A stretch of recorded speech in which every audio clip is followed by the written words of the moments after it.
Hey, coach, so glad you found the video. Make sure you subscribe and like. Make sure you go over and check out teachhoops.com for coaches who want to get better. Let me help you put banners and national rankings and all those things in your gym. Go over and check out teachhoops.com for coaches who want to get better. It's a community of like-minded coaches. We just got off an hour and a half call. Come over and join us, and let's head off to the video.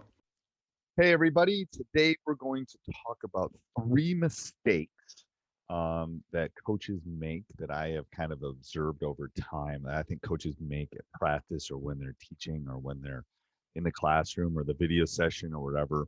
I think these are just three specific things that coaches make mistakes on. If there are any other ones, I'd love to hear about them in the comments down below. But these are the three big ones that I think coaches or basketball coaches make mistakes during practice. Let's just say during practice. First of all, is the lack of max reps. And what do I mean by the lack of maximum reps? What I mean by that is, and this is from someone that's coached at every level and coached at the youth level and all those kind of things, but you do not want people, especially when you're working on skill development, when you're working on training, when you're working on becoming better at a skill, you want as many reps as possible. So, math teacher and me, if I'm teaching someone their multiplication tables, I want reps. I want them to practice their multiplication tables so it becomes second nature to them. I don't want them watching other people doing their multiplication tables. I want them to do them on their own. And I think that's an important thing. And I think sometimes coaches slash teachers lose that at practice and they have people standing around. So you have to be creative. You have to find ways that they're not. Now, obviously, if you're scrimmaging or you're doing 11-man drill or you're doing something like that and you have 15 kids, it's be 11 people in the drill. But when you're working on training, when you're working on those things, you do not want standing around. Anyone that has coached a seventh grade or 7-year-old basketball team will know that if there's any standing, then first of all, they're going to lose their attention, but they're also not getting the reps. Okay.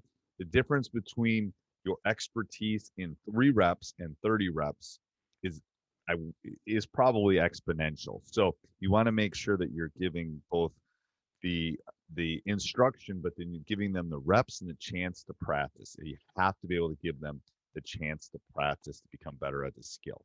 That's the first thing. All right, second thing, and I won't name this person, but I had a fellow coach that I used to watch would literally start practice and spend 20 minutes talking to his team.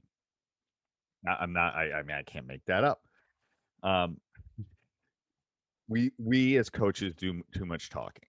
Um, they should be talking. They should be creating. They should be doing those things, not you. So too much talking. So I challenge you to take a week of practice to figure out how much of that practice you are talking and how much they are talking or they're communicating or they're doing. So I think the first big mistake is we don't get enough reps.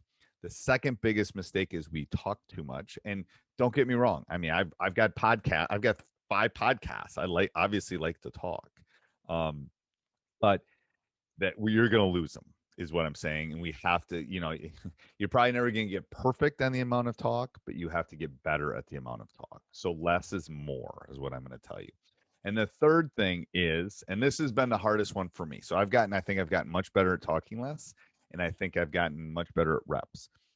The third thing is the hardest one for me, and that's stopping drills too often and not letting the flow. Now, we have we have what we call the red switch, where if you're seeing the same mistake happening with how they're closing out or their feet, and maybe you're doing 5-on-5 and the same kids are doing, 4 of the 5 kids are doing the same thing.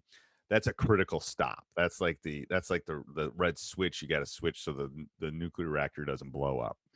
But for the most part, you got to let them flow through. Stopping to correct one and not the other 9, unless it's a fatal mistake, we tend to hold it. And this is where I'll grab my assistants. I'll sub someone out. I'll walk over and say, "Hey, John was doing this, blah blah blah." Then one of my assistants will, as soon as that rep is done, he'll go grab that one student athlete, and then we'll throw somebody in for them, and we'll be able to teach them and can maybe show them, and maybe it's a footwork thing, maybe it's an angle thing, whatever they're doing improperly, we'll be able to correct it and help them at the time. But it won't slow down the other 9. It won't, criticize in front of others. All those things I think are really important. So 3 big things I think you can do as a coach that you can change tomorrow to make yourself a better basketball coach at practice, or whatever you're doing, is more reps, less talking, and less stopping of practice and stopping of drills. I think if you do those 3 things, your practices are going to be more effective, your players are going to be more engaged, and it will be better for all of you. Hey, Coach, so glad you enjoyed the video. Subscribe and like before you leave. And also go over and check out teachhoops.com for coaches who want to get better. It's got everything and a roadmap for you to become a better basketball coach. So go over and check it out. And let's head back to the next video, wherever that would be.